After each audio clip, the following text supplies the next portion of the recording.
An epic game between the Nuggets and Timberwolves, with Minnesota coming in leading the series 2-1. Aaron Gordon would return to the lineup in this one, but it's a war of attrition, and the Timberwolves would lose a couple guys. Donte DiVincenzo, watch him here, goes after the ball, plants that right foot, and immediately grabs at the Achilles.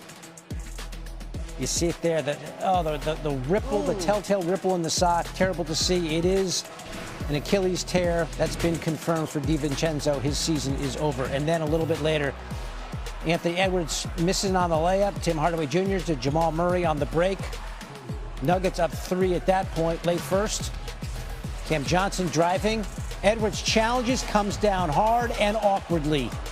And this looked gruesome as well. The left knee. Oh my goodness, so hard to watch.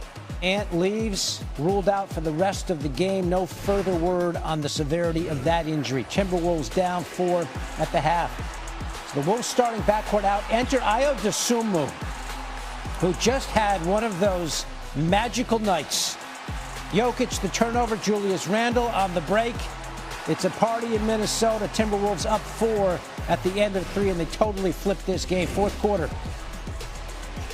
That smothering Timberwolves defense forces the turnover. Dosunmu, the bunny at the other end. That's 30 for Ayo coming off the bench. Timberwolves up by 8. And then one more time, Dosunmu, the floater off the window. Didn't just have a playoff career high, but the biggest point total of his entire NBA career. How about the 3, which for all intents and purposes ended this one, put Minnesota up by 12. One more. Dosunmu comes off the bench to score 43 points in 42 minutes. He's the star. And then ugliness at the end. The Nuggets have basically stopped playing. Jaden McDaniels breaks an unwritten rule and cashes in at the other end. And Jokic is furious, comes right down and shoves him. Those two square off. And then guys coming off that Nuggets bench. You heard it on the telecast. The NBA, the league's going to have to adjudicate this, see if suspensions are in order. Timberwolves win game 4, 3-1 to take the series lead there as the series now swings back to Denver. Take a look at the Timberwolves and what they've done without Anthony Edwards. Left the game tonight 9-2 against teams that missed the playoffs without Edwards. 3-7 against teams that made the playoffs, but they certainly played well tonight. No Edwards, no Donte DiVincenzo for the balance of this game, and Minnesota with a convincing win nonetheless. For more, I'm joined by ESPN NBA analyst Chiney Ogwumike. Chiney, despite 2 enormous injuries to the Timberwolves starting backcourt, of course the hyperextension to Ant's knee and the Achilles injury to Donte DiVincenzo, the T-Wolves still beat the Nuggets thanks to an heroic performance by Dosunmu. What do you make of what we saw from Ayo and the Timberwolves? So just as the game was winding down, I was like, oh, it's over. And then, no, we had the little bit of a scuffle at the end. Are you not entertained? This is playoff basketball at the highest level. And the last thing that we want are injuries and suspensions affecting the talent on the floor.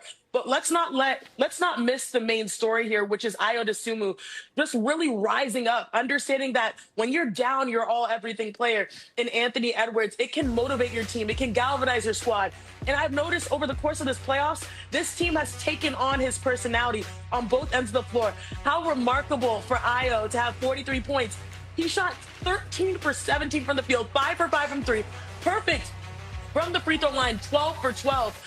In the playoffs, it's a series, it's a chess match, it's not checkers, and you always need an element of surprise in order to win a series. He was that element of surprise, but we shouldn't have been, because if you look at his numbers, he's had big games in this series, and so to see him step up in this stage, especially when a number of their stars have gone down, it was honestly inspiring. It was full of heart. They played like that on both ends of the floor. I mean, their bench, Naz Reid, gave them 17 points as well. Every player for the Timberwolves is giving their all on all possessions. To me, it was great basketball. I hope the suspensions don't hamper what can happen moving forward. And we wish those Timberwolves stars also health as well. Right, because as you mentioned, such an inspiring performance by the Timberwolves, who are now up 3-1 over the Nuggets. But, you know, the possibility of suspensions and injuries impacting who's on the court for Game 5. We know DiVincenzo will be out for the foreseeable future with that Achilles. We don't yet know how severe that knee injury was for Anthony Edwards. But Janae, if he can't come back, how do you see the rest of this series shaping up? I'm not going to doubt the T-Wolves, not at this point, especially with the edge, the margin. They have a bigger margin for error based off of the head start that they've created just by playing hard and playing together. Now, if they advance in this series, it's going to be much more difficult if Anthony Edwards has to miss extended amount of time, because what's lurking on the other side, likely the San Antonio Spurs, and hopefully Victor Wembanyama when he gets back from concussion protocol. And then you look at the bigger scheme of the West. Oklahoma City Thunder, they're dealing without J-Dub, and what happened? Oh, Shea just casually having 40-plus, picking up the slack. The West is stacked, and they will need their top dogs, literally the Timberwolves, on the floor to be able to compete. But right now, this is a great day for them to be able to get a win in very difficult circumstances. Absolutely. As we look ahead to Game 5 Monday in Denver, we'll keep up with the latest of who is available, who is suspended, who is hurt. Chiney Ogwumike, thanks for being available for us tonight. New on SportsCenter, here's Timberwolves head coach Chris Finch.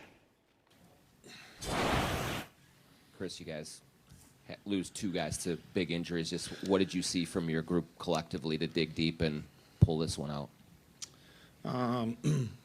Might be the most proud of our team all season, just fighting through everything we did. We knew that they were going to come out with a super spirited and sharp effort, which they certainly looked good in the first. And, losing those two guys was really tough emotionally for the guys. Regrouped well. I thought the key was just hanging in there until we get to halftime, kind of reset things, figure out what we have and who we have going forward. We just, we're able to find our offensive rhythm. I mean, Iowa was just out of this world, man, and just play after play after play. And we really had a team effort. I mean, everybody chipped in, whether Mike, played whatever he played, 20 minutes, even Kyle's minutes. TJ hits a three. And that's what you need, man. I'm just really proud of these guys. Can't say it enough, man. What are you learning about Io just as a competitor, as just a will-to-win guy that, delivers the way that he was able to? He's a gamer. I mean, he's really a gamer. Like, he just has met the moment since he's gotten here. The beginning of the series, you could see him trying to feel his way through it. Obviously Game 3, his aggressiveness came out, and he just kept with it. And goes places quick. Unbelievable finisher, makes big shots, not afraid. So just was going to ride him until, he collapsed, really. So, Chris, you said kind of get to halftime and regroup. What was it like at halftime, and kind of what was the collective mood throughout the second half as you saw? Yeah, I think the mood was, obviously a little, with the guys being out, but the film was good. Super pointed. We needed to know what we needed to get back to doing, and they were playing really well. They came out here sharp. They made a couple good adjustments, and we had to adjust to that. So, all credit to ET and Pablo and those guys for really kind of sorting out the game plan as we went through it. What do you know on Edwards? All right, let's move on to Knicks Hawks earlier today in Atlanta. Knicks down 2-1 in the series. They needed something, and they would get it from all of their guys. Karl Anthony Towns drives, finds Jalen Brunson over there in the corner. Knicks with the early lead. Hawks come right back. They swing it around. Nickeil Alexander-Walker, other corner, Hawks up 14-13. Then Brunson going to take Alexander-Walker up and over. Nifty. Knicks up 7 after 1. Quarter 2 now. Cat gets it outside, puts it on the floor. Oh, he held on to that pivot foot, I think. Sort of. Tough bucket there. And then OG Anunoby really had a nice game. Step back three, splash. Knicks up 14 at the half. Been playing some tight games and losing against Atlanta, but not on this day. Although trouble here, Brunson gets caught in the double team and rolls his ankle. You see it again right there, that right foot, rolled it on Josh Hart's foot. So he leaves for a bit, goes back to the locker room. And then the Hawks trying to make a run. Jose Alvarado, though. Grand Theft Alvarado with the pick. And then Cat to OG. It's all working for the Knicks. Less than a minute later, Towns to Alvarado, who was money from outside. Knocked down 4 of those. Knicks up by 13. And then here comes Brunson back on the floor. And he hands it off to Cat, who steps into his 3. Knicks up 21 after 3. They had that look. Fourth quarter. Towns and Anunoby. Cat had a triple-double. OG had 22 points and 10 boards. And then one more. Brunson, kind of a muted game, 19 points, but it was plenty. Knicks go on to win 114-98 to tie the series at 2 games apiece. The way we played on both sides of the ball. Like I said, going back to the second half of, or the fourth quarter of Game 3, the way we've been able to do that these past 5 quarters is how we got to play, especially against them. I mean, like I said before, the things that they're doing and how they're playing is great. You know, we just have to be able to continue what we're doing as we did the past 5 quarters. In a pivotal game like tonight.